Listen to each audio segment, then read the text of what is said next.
Hi everyone, welcome back to the podcast. This week we've got Mark Connolly from Marketing Mavens.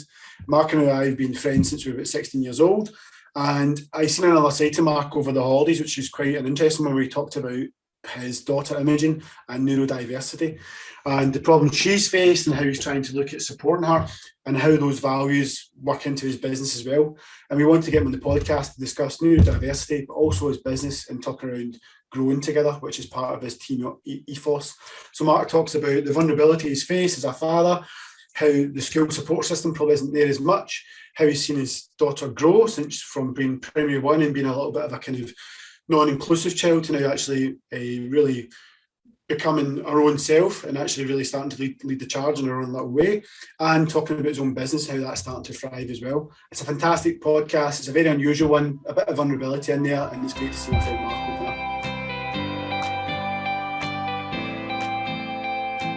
Mark, how are you? I'm good. Fantastic. For our listeners who don't know you, would you be able to introduce yourself and give us a bit of a background around your business? Yeah, I'm Mark Connolly. I'm the Managing Director of Marketing Mavens. Marketing Mavens is a results-based marketing agency based here in Glasgow. We kind of speak the same language as our customers, and that's business owners. And ultimately what we're trying to do is get them scalable profit. Business has been going for about 8 years, about 8 years in March the 26th. Yeah.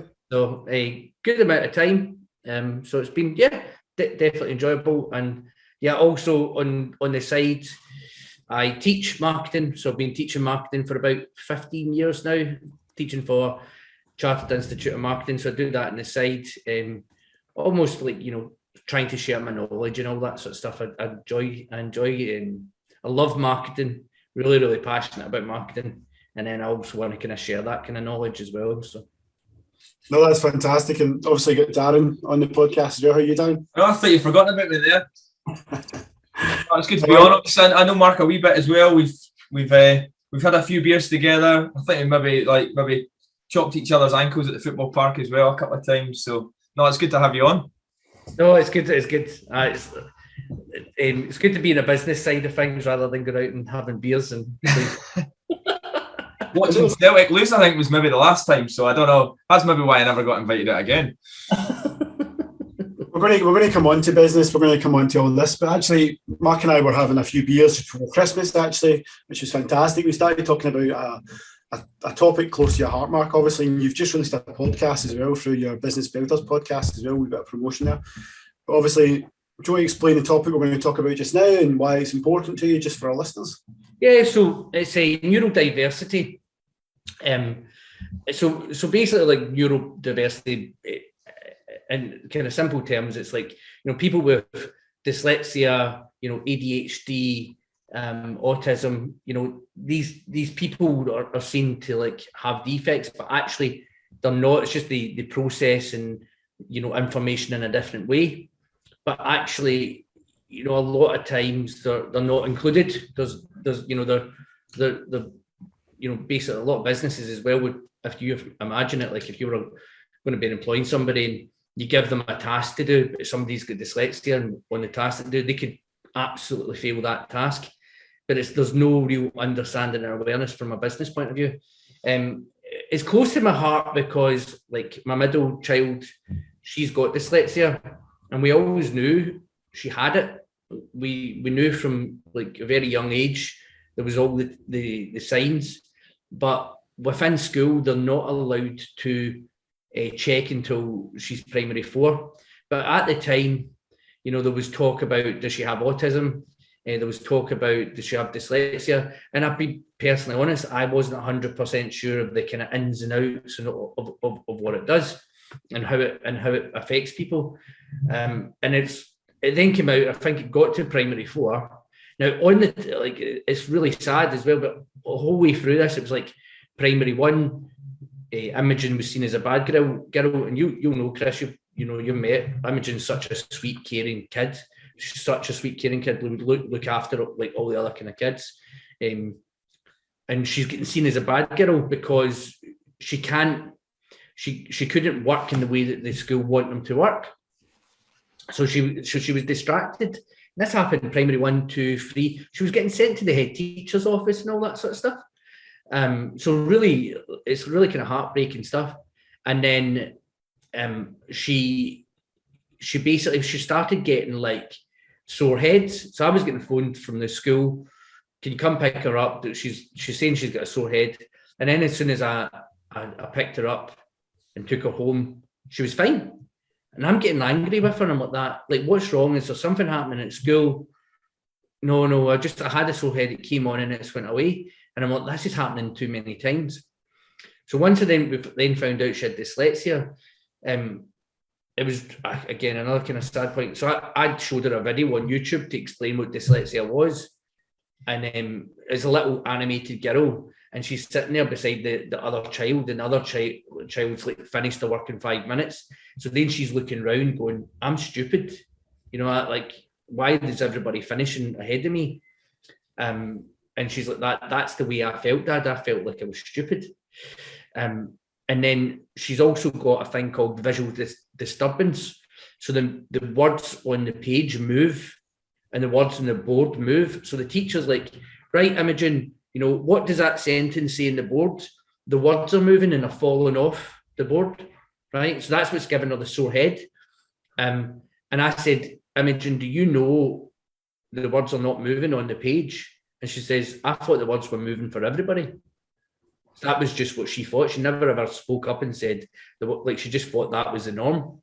So it's like, I personally didn't know. So like all of that kind of got to it. And see from like primary 1 right up to primary 4, she was struggling in school.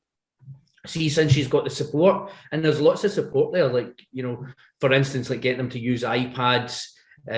She's also got like a yellow overlay. So you put like a yellow part over her paper and the words stop moving. So they gave her all the support, and then she went from like a reading age of like a primary 1-year-old or something like that in 4 to like now she's a reading age of like somebody that's in high school. Like, so when you get the support, they're like massively great. And she's so good, so creative, like such a kind of good storyteller. And when you start looking at people that's got dyslexia, and you've got like Albert Einstein, like Steve Jobs, there's like Richard Branson, super, super, like, people with lots of money, like, done really, really great things. So it shouldn't, it often is, and often what happens is people get seen as tarnished for being the stupid kid, and they struggle through life, and they struggle because they don't fit into that. It's like, what is it, round pegs and square holes sort of thing.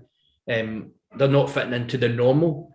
And I think, us, like, me as a business owner, and it opened it up to me where, like, when I'm actually looking to employ people, I need to actually be thinking about this. Now, I'm talking about dyslexia because that's close to my heart.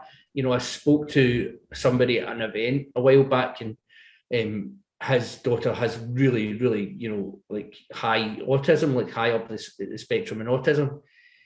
But she went and worked in a bank, and she's like, does some sort of mad data analysis job in a bank, puts the earphones in, and she's like the most productive person, like, because it's like that type of work is absolutely brilliant and totally zoned in. I was also speaking to my colleague, and his friends got it, and I think they were trying to give him a job at Rockstar Games and do games development and coding. But he was like, he was super, super smart. So he was like, I can't go on a train because how the train wheels move, and the accidents that can happen with the train. Like, I can't go on a train. But now, with the way the world is, you could quite easily say, no, it's actually fine. You can work from home. We'll give you all the computers. You can do games development. Support them in that sort of way, and that business is going to get so much more efficiency and productivity as well. Yes, so how many people are disadvantaged? You mentioned Steve Jobs, Richard Branson, Albert Einstein. The exceptions, I would say, to the norm. The vast majority of people aren't getting the support and haven't been able to reach, obviously, like the success and fame, I guess, of those guys I've just mentioned. But it's such a real shame. Like, you touched the point there around, like, the business is going to be better for it. Like, I've done a bit of like research into neurodiversity. I've not got any background. I didn't have any research. Chris mentioned we were going to be talking about it. So for once, actually, maybe did spend a wee bit of time, Chris. But just looking at neurodiversity, like, what is it? What we do? And the thing that occurred to me was that it's such a broad spectrum. It's like, look, some of those conditions like dyslexia, they will be seen as a deficit for someone, and they shouldn't be. We're all on a spectrum of some kinds. I don't mean like from an autism point of view here. I'm like, we're all on a spectrum. Neurodiversity is about, look, we all our brains operate in different ways. All right. So let's just respect. There's not a right way. There's not a normal way and an abnormal way. It's not a deficit and normality. We're all just kind of operating at different levels. So the more that we can understand and appreciate each other as individuals and how our brains operate, means that we'll be able to get the best out of everyone, and we'll be happier as individuals, and we'll have less people isolated. That's how I was looking at it. Like, all of us sitting here, we don't need to have a condition, but we probably our brains are wired in different ways, right? And we maybe feel to a greater or lesser extent we have been isolated, but I think it's the unfortunately, it's people with like more extreme conditions that are the ones that are really held back. They're the ones that need the support the most and the understanding the most. Yeah. It is. And you know what, one of the things that once it all kind of came out, and I was talking to my in-laws and stuff like that, at that time, you were just tarnished being the stupid kid. Yeah. So they went through their life and they're probably still not diagnosed. I've actually got a client that's it's called Autism Diagnostic Centre, and it is just to diagnose adults with autism, because they've went through life and they've just been tarnished. You're stupid. You just don't know what you're doing. And like, as I say, like, Imogen was becoming probably a little bit disruptive in primary one because she's not knowing what to do. So she's maybe standing up going, well, I don't know what to do now because I'm not getting taught. So that's essentially what they would have done. And they would have went through it. We're genetically like programmed to fit in, culturally going back thousands of years, we want to feel part of the tribe because it's safer there. So of course you're not going to go, do you know what, I'm really like struggling here, and this is that, like, letters are jumping off the page. Of course you're not going to do that, because that you're going against your kind of natural biology and evolution, that you're not going to do that. That's going to make you feel abnormal. You're going to rather just sit there and suck that up. And that's where, like you said, like you were driving Imogen home and kind of try to get to the root of this. And it's only until you can get it actually diagnosed that there's this support that comes. I mean, one thing I was going to ask was, do you think that should come earlier for kids in P4 then? Absolutely. Yeah. We knew ourselves, but I think because there's things like when they write, the letters go round the wrong way. Yeah. So I don't know if your kids have done my daughter does that. She's a lefty. Jackson does that. Jackson does that as well. Now you're saying that he's been doing that since P1. There's people,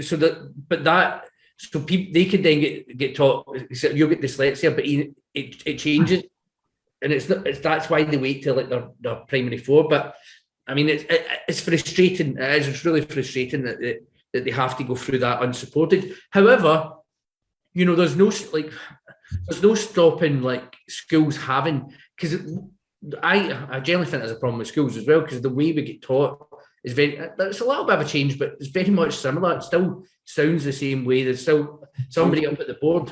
Why are we not looking at give Imogen an iPad then in primary 1? They gave her an iPad to go home from primary 4. So even did it in primary 1, you might have seen a trend of like, actually, when she was on the iPad, she was able to do the task. When she's on the board, she's not. So almost start teaching people differently. Start looking at people as individuals and going, right, we're going to try and give them this and a different way to teach them, a different way to learn.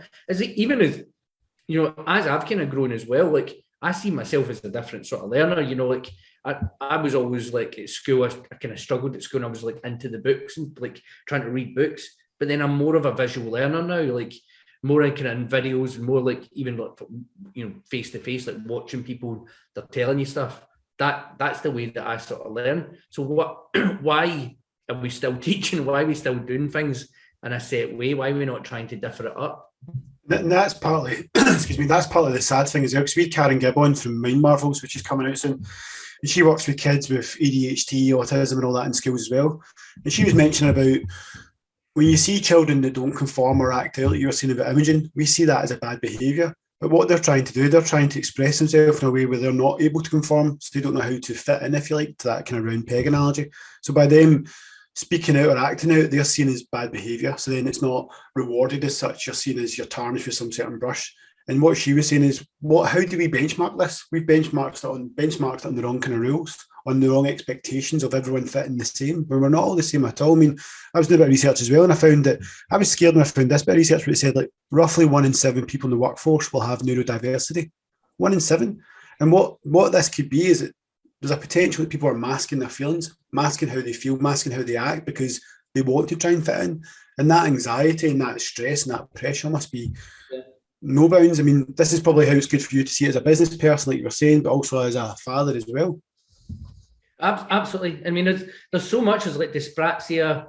There's all sorts of, and I remember as well, like I was interviewing somebody and the CV came through and she's like a doctor in content marketing. So she did a PhD in content marketing. I was like, oh, wow, go get this person. I've never met a doctor in content marketing. She came in with a guide dog. Wow. And what? So she fully blind or partially blind or partially blind? Partially blind. Okay. Like she's like that. Do you mind if my guide dog's in here? Of course, like that's what you kind of need to kind of go about. But I remember kind of going, oh, that's different. That's like. But if you think she's, just because she's got partially blind doesn't mean she can't do things a certain way. So yeah. And where do you think, like you touched on it about being a business owner and how like you can support someone by like, well, COVID, if there's one thing that's came out, it's like people can work at home, they don't need to commute. So, but what are some of the ways that as a business owners, like we can be a bit more, I guess, understanding to that, but also like practically how can we start to make some changes that help people with neurodiversity? Well, the only thing that happened to me, because I didn't know a lot about dyslexia when it was with Imogen, and it was only because of what happened that I then learned more about it. I went to Dyslexia Scotland, so there's like a group called Dyslexia Scotland, and I went there, picked up lots of leaflets, learning a lot of things, and they're doing a lot of good stuff to try and spread the word and obviously get change. But it was only then I started to kind of pick it up and go, actually, this is how they process their brains. Now, I'm not saying I'm an expert in autism, I'm not saying I'm an expert on dyspraxia, because like my niece, she's autistic, but she only got diagnosed like last year. And I went through, like, she seems like a totally normal kid, like she's played with like imagery, like I don't, like my dad's like that. My dad's still like, I don't think she has autism. Because you probably seen the TV. There's like, was it A something? There's like films about people with autism. I think there's something about Mary, the guys like get autism, and it's seen as like this such like high, the extreme end of the spectrum. Yeah, I always remember Ricky Gervais, and I don't mean to make light of it at all, but I know Ricky Gervais is like, he done some charity work and he went to autism school, and he's like, straight away he's going, oh, like, he's taking the kid out for the day, and he's like, right, straight to the casino. Do you know, it's that, it's like Rain Man sort of, they're going, oh, great, you've got autism. Okay, then you must, like, you're counting cards, all of that stuff. It's like completely different. Yeah, but I think it's, the reason why I want to raise awareness, I'm not saying like I am the expert at it, but I think we need to raise awareness to learn more about it. And include more people, more diverse, diverse people. And essentially, I think, looking at it in a business point of view, I think it was Richard Branson that came out, like, you should be looking at this because they look at things differently. And that's the thing that could change your business or change the way that you do stuff, because they'll look at it in a different way. If you're sitting there and you're brainstorming and, somebody's like, oh yeah, like everybody, 5 people are looking at one thing, you need that one person with dyslexia go, well, why are you not doing it that way? And you go, wow. No, you're right, 100%. I mean, there's stories around Google done this as well, the offices in California, even here, where they've actually set up different office space for people with certain conditions where they need that focus time. And I just listening to you, Mark, and listening to you, Darren, as well, I'm wondering if we need to redefine what normal is in society. Maybe normal is having a condition. because for the most people you speak to, they've got some kind of condition where they're depressed, they've anxiety, they've got autism or something else. And the very rare people are the people that have none of these at all. Yeah. Because there's people out there that need some support as well. And when I was doing the research as well, there was an acronym which struck a chord with me, which I remember in your business, do you still use acronym FACE? Or is that kind of... Yeah, it's still a methodology, yeah. So when I was looking at this, it talks around, for people with these kind of anxieties, it talks about their bucket gets overfilled. So it gets overfilled, become overwhelmed, and then you try and release stuff. And it talks about FACE. FACE is, so F is like focus on what you can control. A is acknowledge your thoughts and feelings. C is come back into your body, which is all about breathing. And E is about engaging in what you're doing. So I was like, well, that's a really simple relative thing. It makes you think again, Mark, to this lady Karen we spoke around about, when she talks about children who are having these kind of panic moments, or they can't be calm. She talks about the animal brain, and she talked about, Darren, do you remember this? She talked about the elephant, the owl, and meerkat, yeah. So your meerkat is your fight or flight. So that's the one that's just can't handle stuff. Your owl is the kind of the calming influence, the kind of the wise person, like Mavens, the wise person.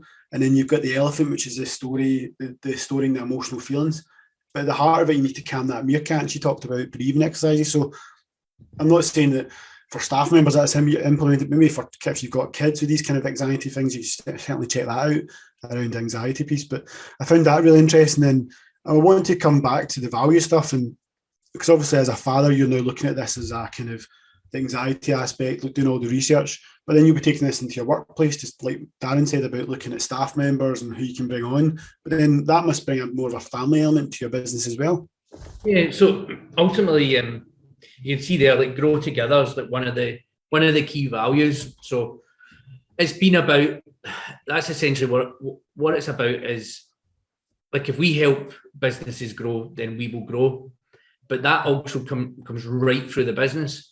So if I help the staff grow, then I'm also going to grow as well. So if I'm there for them and support them in every sort of way that they need, they will help them grow. And it's like, I was obviously talking to Chris about this, the culture is just amazing. Like the way that the staff had picked up in the culture. And we did a thing at the end of the year was like, what we do is like every Friday we do a grow together.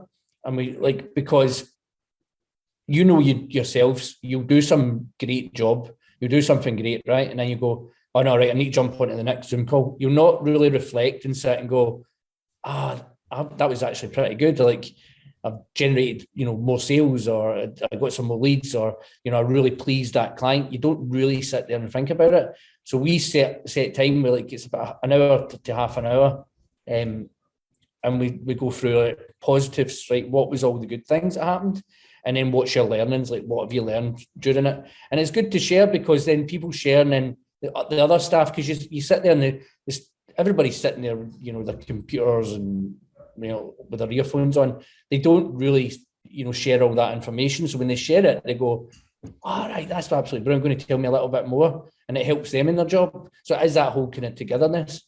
But you kind of touched on there about, overwhelm and mental health and stuff.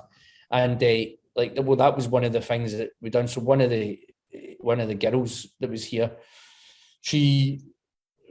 I was getting quite frustrated, to be honest, because I'm like that. She's dropping the ball a wee bit at work, and noticing that there's been a drop in productivity. So I kind of pull her in, and I said, right, like, what's happening? I don't shout her. I was like, what's happening? And she told me about, like, her gran being unwell,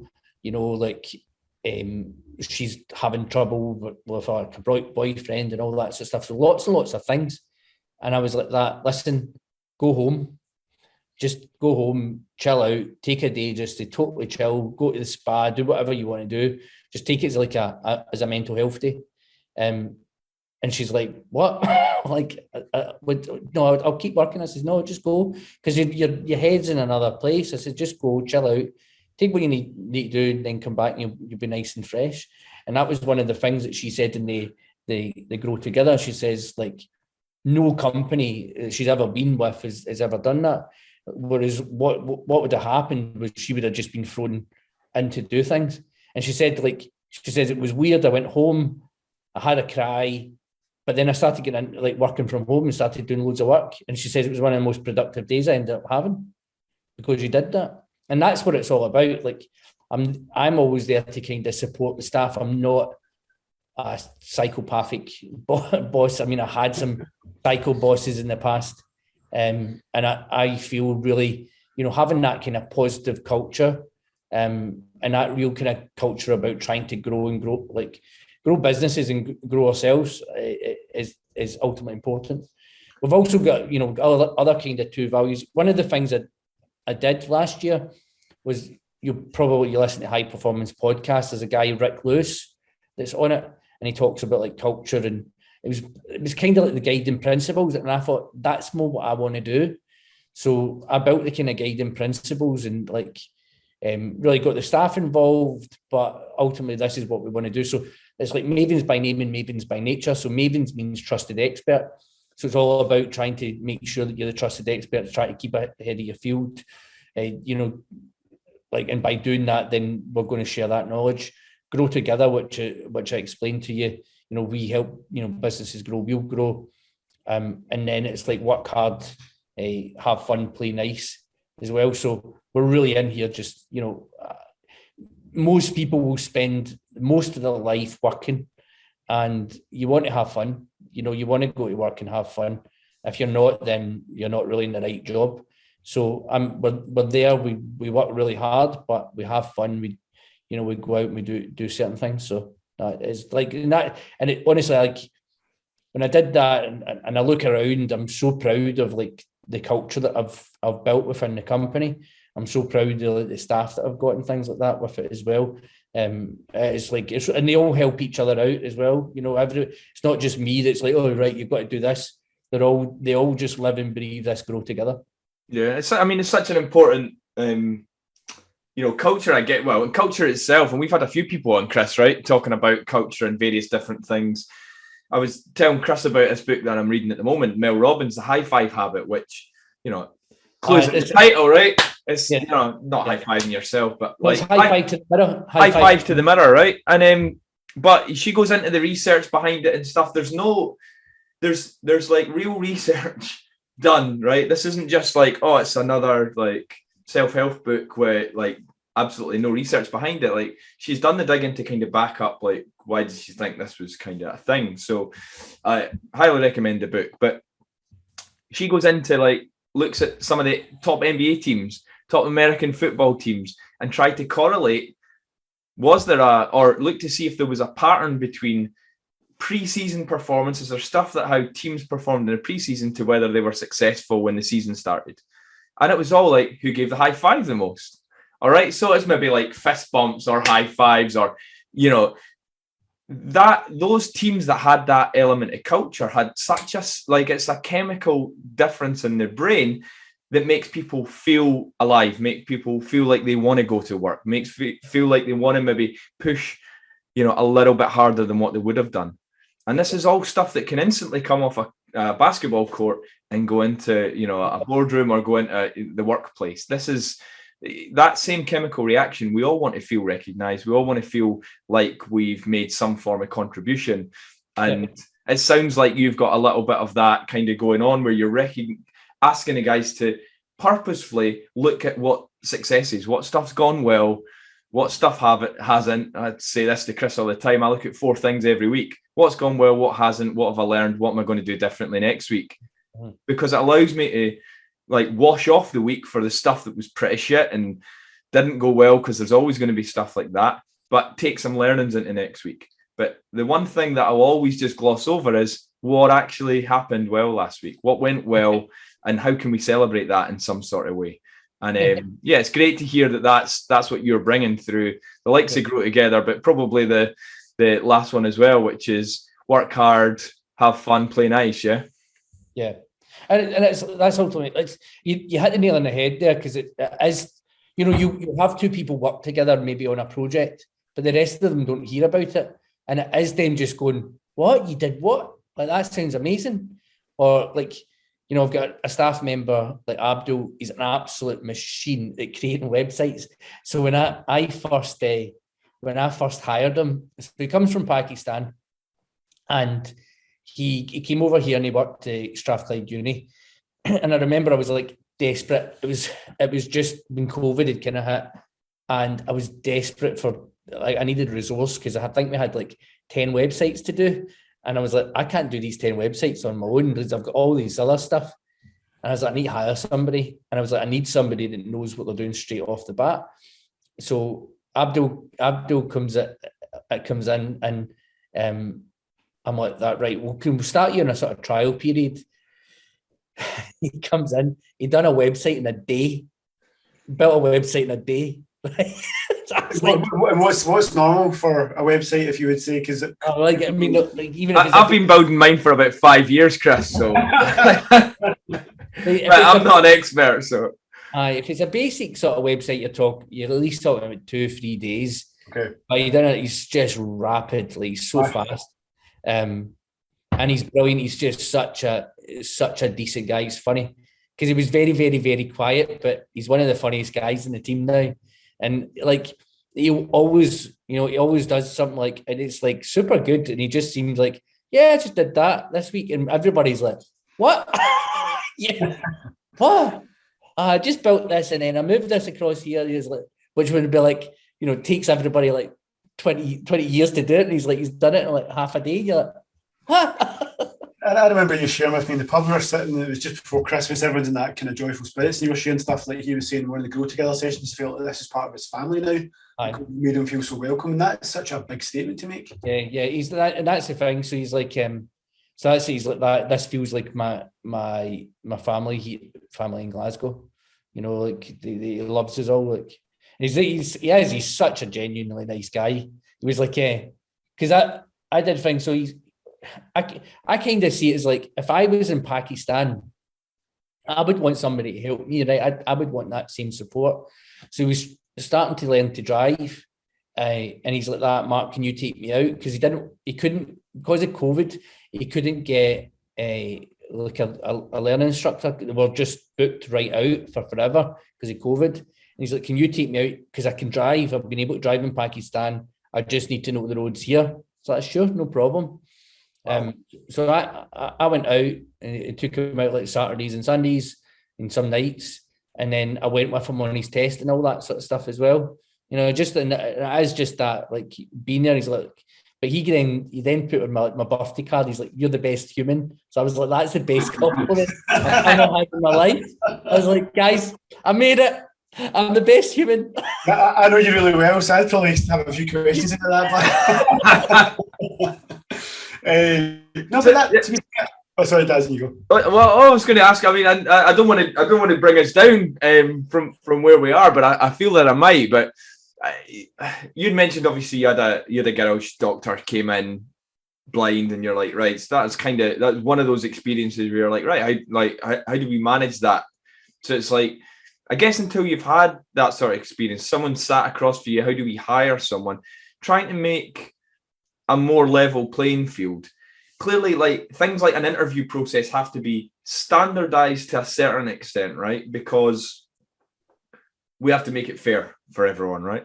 We have to make sure everyone's a fair shout. How do we practically do things in a slightly different way to still keep it fair for everyone, but not disadvantage some sections? I don't even want to talk about like neurodiversity, because I agree with Chris's point. I think we need to remove the stigma of it at first. Nobody's going to want to put up that they've got any so-called defect. Nobody's going to want to put that in. Now, you're not even allowed to ask, are you? No, you're not allowed to ask. But if they were to go like that, come out and say, I have dyslexia, so any presentations or things that you want me to do that I'm probably not going to. But nobody will ever come out and say that. And it was like, that's what surprised me yesterday when I put that social post out, and loads of people then went, it's great that you make awareness of this. I've got it, or my daughter has it. You never ever hear about it. They never ever come out and say it because there is a stigma to it. So I think once we start removing that stigma, then we just generally, we as employers and everybody will then start learning a little bit more. It's helping empower the person that's coming in. So helping them at an earlier age to feel more confident in their own skin, to say, no, look, there's absolutely no problem with you saying, actually, I'm going to need this, and this in order to complete that task. and you would provide it, because if you know that you're good, all I'm actually looking to do is get the right staff member, and I'm looking to get the person that fits with the culture in the company and can do the job. It doesn't matter like what their background is, where they are. Like, I mean, obviously employing Abdul in Pakistan, but previously I've hired a Dutch person, somebody from Bulgaria, somebody from Poland. Like, it's very diverse. There's no qualms about, if you can do the job, then you get hired, and it should be the same with your, like, the way that you are and the individual that you are. So if you have ADHD or autism or dyspraxia or whatever, I think people should be able to kind of say, I have that. Yeah. So don't like. Yeah. Don't and it should never be like that. And like brilliant, because I had you doing a maths test. Because how many things that you've got, like psychrometric tests and a maths test before you even go into an interview?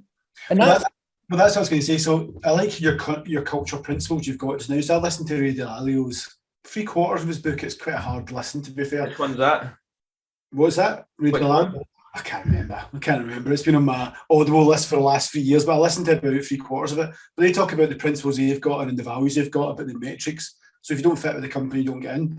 But they've got so many gates you've got to get through. And fair enough, you don't fit with that company, but you're right about all these tests you must have to go through, and the anxiety and the panic people. So somebody might see a business they might want to work for, but you need to make it easy and accessible for people to get at least through the front door to have the conversation, first of all.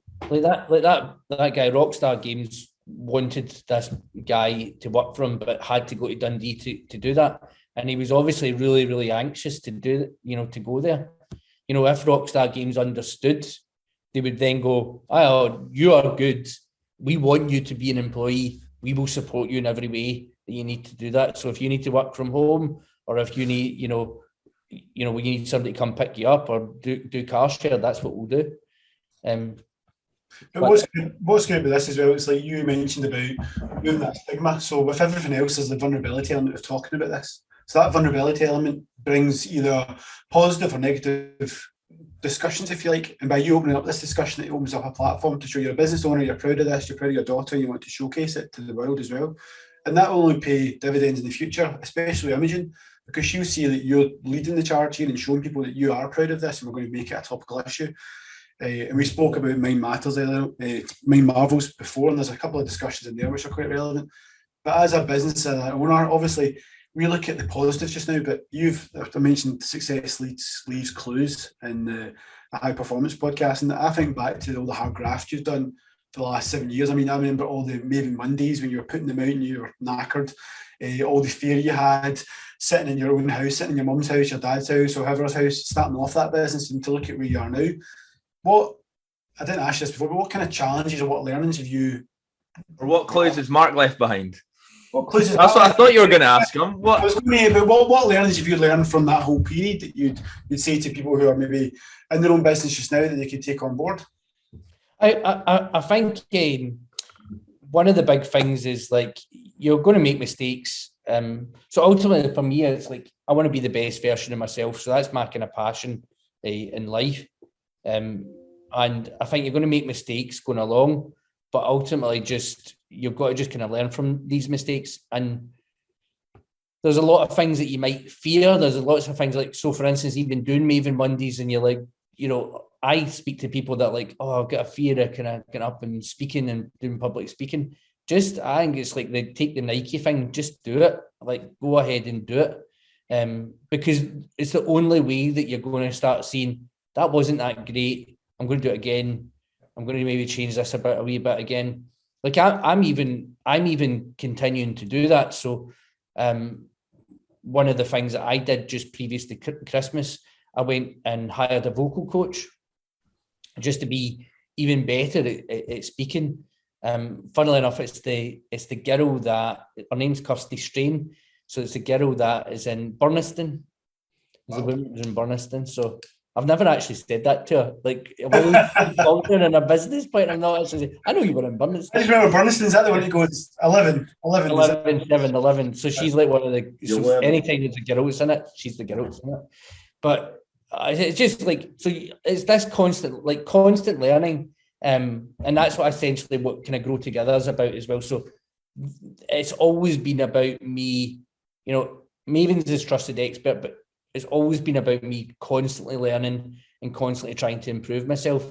I'm still not saying it, you know, I'm a master at business, you know, I've worked hard in 7 months, but it's that kind of just endeavor. And I say that to my kids as well, you know, don't, you know, work hard, but don't just give up in this because you find it's tough at the first time. It's one of the most frustrating things. Like my oldest daughter, Jodie, so she's going through uni and she's like, oh, I've tried it and it's not worked. And I'm like, no, you've not. I'm like, you've not tried hard enough. It's like, go back and do it. And then she doesn't, and it's brilliant. You know, she's like, and it's going through that process that makes you a better person and makes you better at doing stuff. And that's what I would probably say, you know, to other people that are looking to try and do it, is just keep doing it, you know, keep going, keep fighting through it. When you even say that, it was funny, like somebody reached out to me, like, so he started up a marketing agency maybe a year or 2 years ago. And he's having big struggles. I think he's got to the point where he's like, to hire people, you know, am I even getting paid enough money for what I'm doing? And he was like that, listen, I can see that you've been going for quite well. Can I just grab some time with you? And I'm like, honestly, I was like that. Everything that you're going through is perfectly right. Like that's what business is like. He's like, because he's like, I don't think I'm doing anything right. I don't think it's, you know, it's working. And I just kind of gave him the tips, but see just him hearing that, he was like, that is absolutely brilliant. I can now kind of go ahead and keep on doing what I was doing. Yeah, we get in our heads so often that it's like there's something wrong with us. I know that's a nice parallel there when neurodiversity and kind of feeling like that, but don't we all do that when we're kind of new into business and you're doubting yourself, you've got imposter syndrome, and actually it's so helpful to hear someone that's on the other side of it that's maybe going, you're maybe looking up to and going, by the way, I still feel like that. I felt like that when the business was 2 years ago. It's like, this is the struggle, and it's totally normal. You're like, oh, okay, carry on, let's go. I do a thing every month. It's called the Alternative Board tab. You might have heard of it, and it's all these other business owners, and it's mad. Every single one of us have got the same problem. It's almost like being at an Alcoholics Anonymous meeting, because it's all like, hi, I'm Mark, I'm an alcoholic, because we're all got the same problems.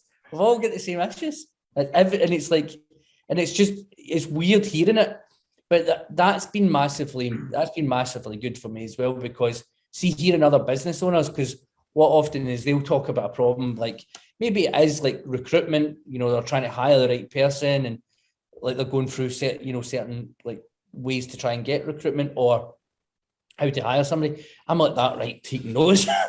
And then almost every single time, like a month or 2 months later, it's like, I'm doing recruitment now. Oh, that guy said that. That's what I'm going to do. And it's just that constant learning.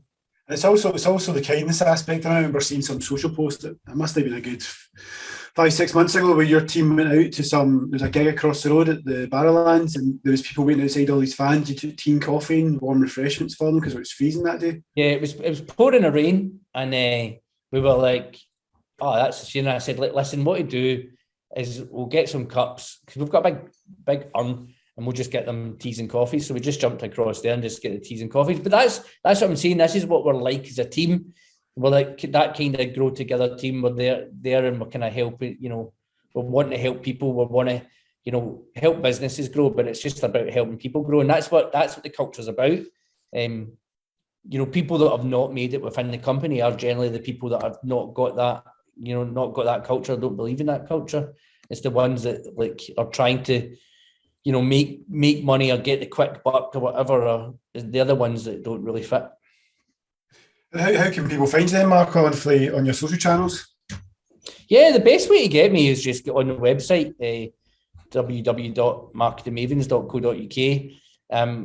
You can get all access to the social channels there and follow us. Yeah, definitely just jump on, check my Maven Mondays out and all that sort of stuff as well. So I've paused them for a little bit, so we had quite a lot going through, but I bought a new camera, and it's a Sony a6100, and it must be like something wrong with the Sonys, because I bought it on the 28th of November and it's still not here.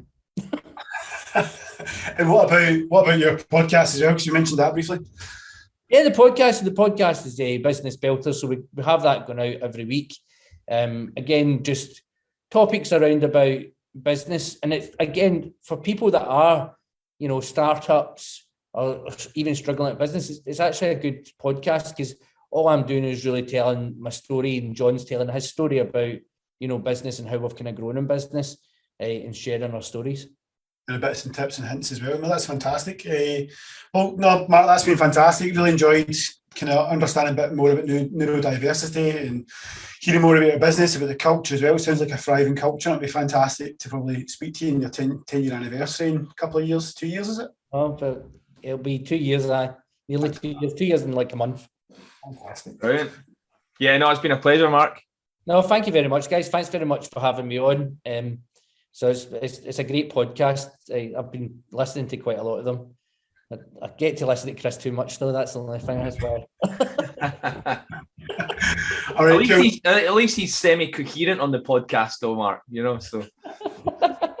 No, on that note, no, Mark, it's been fantastic. It's good to your vocal coach again. No. Obviously, it's been great to hear about you, but it's also been great to hear about your team as well. And I think they'll appreciate that as well, because obviously the business isn't just about one individual leader, it's about a growing team. So that's fantastic. Well, on that note, have a great weekend, and I shall see you soon. Brilliant. Catch you later. Thanks, soon. Cheers, Mark. As always, thank you so much for listening to the Pop Pod this week. If you'd like to leave a review or share the podcast with others, then that'd be awesome. You'll find us on Instagram at the Pop Pod. And on Facebook, we have a community group called Purpose to Progress that anyone can join. And we'll be back every Monday with a new episode, but until then, stay on purpose and we'll see you next week.